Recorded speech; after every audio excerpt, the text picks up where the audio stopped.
చీనా వంతెన ప్రారంభోత్సవం జమ్మూ కాశ్మీర్ పురోగతికి ప్రతిబింబమని ప్రధాని నరేంద్ర మోడీ పేర్కొన్నారు.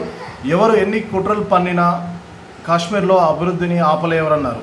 పహల్గామ్ ఉగ్రదాడి తర్వాత తొలిసారి జమ్మూ కాశ్మీర్ పర్యటనకు వచ్చిన నరేంద్ర మోడీ ప్రపంచంలోని ఎత్తైన బ్రిడ్జిగా నిలిచిన చీనా వంతెనను ప్రారంభించారు.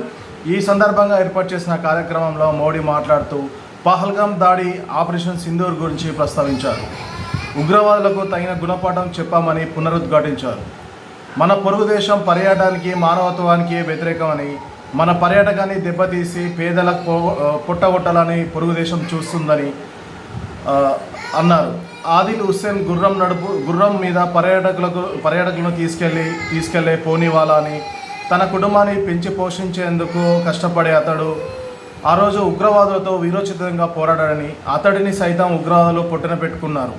ఉగ్రవాదంపై పోరాటంలో వెనక్కి తగ్గలేదని మోడీ స్పష్టం చేశారు. పాక్ కుయుక్తులను భారత్ ఎప్పటికప్పుడు ఎండగడుతూనే ఉంది. ఉగ్రకుట్రలకు ధీటుగా బదులిస్తున్నాం. కశ్మీర్లో పర్యాటకాన్ని ధ్వంసం చేయాలని, దేశంలో అల్లర్లు సృష్టించాలని పహల్గామ్లో ఉగ్రదాడులు దాడికి పాల్పడ్డారు. అమాయక ప్రజలను పుట్టన పెట్టుకున్నారు. దాని ప్రతీకారంగా ఆపరేషన్ సింధూర్తో మన శక్తి సామర్థ్యాలేంటో రుచి చూపించాం. సరిగ్గా నెల రోజుల క్రితం పొరుగు దేశంలో ఉన్న ఉగ్రస్థావరాలను నిలబట్టం చేశాం. పాక్ నాయకత్వానికి నిద్ర లేకుండా చేశాం. ఎన్ని కుట్రలు పనినా కాశ్మీర్ అభివృద్ధిని ఆపుకోలేరనేసి ప్రధాని నరేంద్ర మోడీ పునరుద్ఘాటించారు. ఈఫిల్ టవర్ కన్నా ఎత్తైన వంతెనను నిర్మించుకున్నాం.